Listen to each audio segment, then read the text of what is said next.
अस्सलाम वालेकुम, मैं हूं Ali Javed Naqvi. Game is over. Pakistani सियासत में खेला जाने वाला नए पाकिस्तान का खेल ख़त्म होने वाला है। पुराना पाकिस्तान पाकिस्तानी कौम को वापस मिलने वाला है। ऐसा लग रहा है इस्टेब्लिशमेंट को अपनी गलती का एहसास हो चुका है। इमरान खान लेकिन ज़िद के पक्के हैं। जो नए फैसले और प्लान बन रहे हैं उसमें इमरान खान को बिल्कुल नज़रअंदाज कर दिया गया है। पुराने पाकिस्तान में ना पहले इमरान खान साहब का कोई किरदार था और ना शायद अब होगा। जी का जाना ठहर गया, आज गया कि कल गया। अब खान साहब के जाने में 1 महीने लगता है या चंद महीने। दोस्तों, अगर आपने अभी तक हमारा चैनल उर्दू न्यूज़ लाइक और सब्सक्राइब नहीं किया तो चैनल को लाइक और सब्सक्राइब कर लें ताकि आपको मेरी और उर्दू न्यूज़ की दूसरी वीडियोस के बारे में पता चलता रहे। खान साहब को जो लेकर आए हैं वो अब तमाम पहलुओं का बारीक बीनी से जायज़ा ले रहे हैं कि हासिल क्या हुआ है और जो भी फैसला किया उम्मीद है बहुत सोच समझ कर अब किया जाएगा। मज़ीद गलतियों की गुंजाइश नहीं है। वज़ीर आज़म इमरान खान ने कौम से जो वादे किए थे उनमें से कोई एक वादा भी पूरा नहीं हुआ।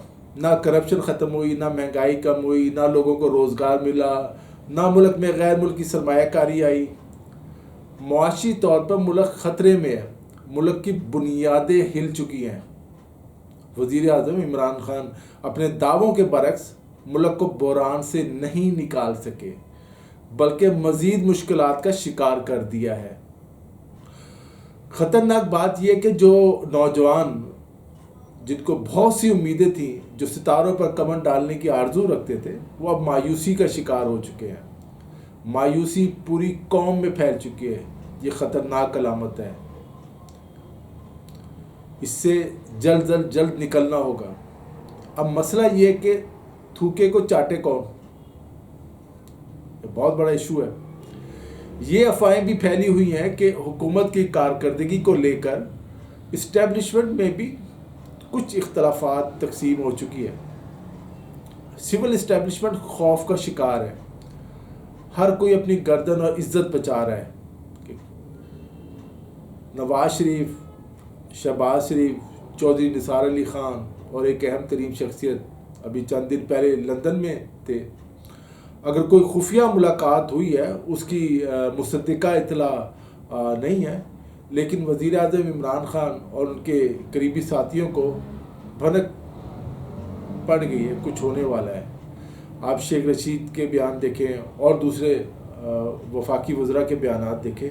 हुकूमती हल्के कह रहे हैं कि हुकूमत के ख़िलाफ़ लंदन प्लान बन रहा है। अब ये लंदन प्लान क्या है, इस वाले से मैं आपको मुख्तसर बता देता हूँ।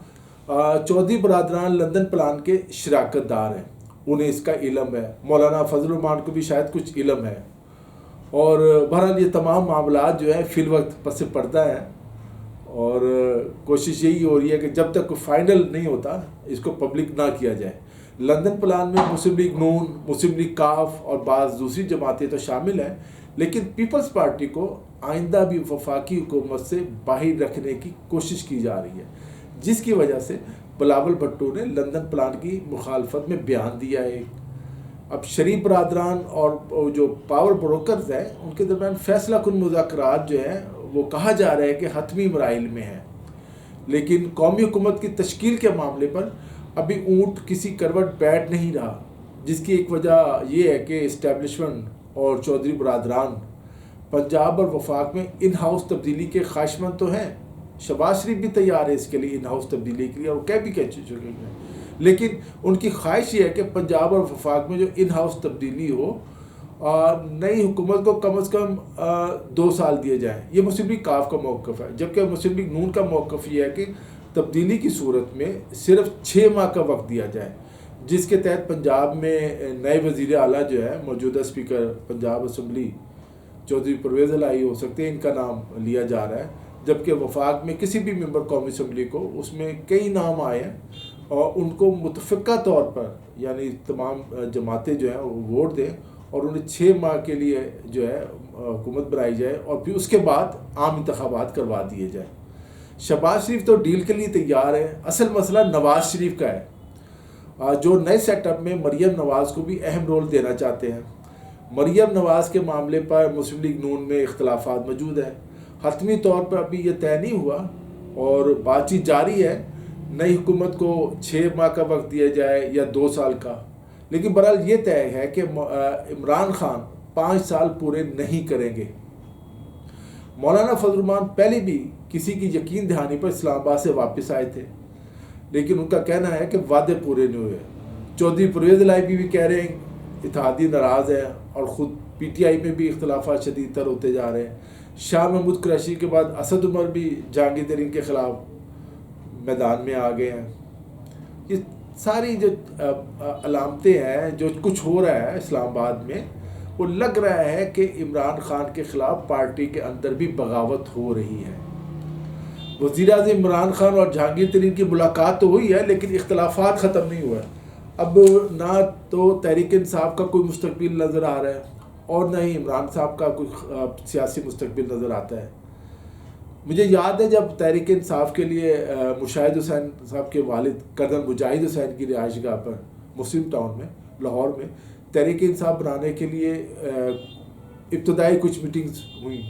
फिर कुछ अर्सा बाद एम्बेसडर होटल लाहौर में तहरीक इंसाफ के क़याम का बाकायदा ऐलान हुआ। मैं वहाँ मौजूद था तहरीक इंसाफ की इस पहली तकरीब में। उसकी मैंने पूरी रिपोर्ट जो है रोज़ना पाकिस्तान में सियासी एडिशन में शाया की थी वो रिपोर्ट। आज उसमें मैं रिपोर्टिंग कर रहा था। कुछ अर्सा मैंने तहरीक इंसाफ की बीट भी की है। फिर इमरान खान साहब के साथ कई मीटिंग्स और अवामी जलसों की रिपोर्टिंग करने का भी इत्तफाक हुआ, ज़ाहिर और ड्यूटी का हिस्सा था। खान साहब से कई मरतबा सवाल जवाब भी हुए, उनके ख्यालात भी समझे हैं। दूसरे नौजवानों की तरह मुझे भी खान साहब से बहुत सी उम्मीदें थी, लेकिन सच ये है कि उन्होंने हमारी उम्मीदों पर पानी फेर दिया। आज बस इतना ही। अली जावेद नकवी को इजाज़त दीजिए। अपना ख्याल रखिएगा। खुदा हाफिज़।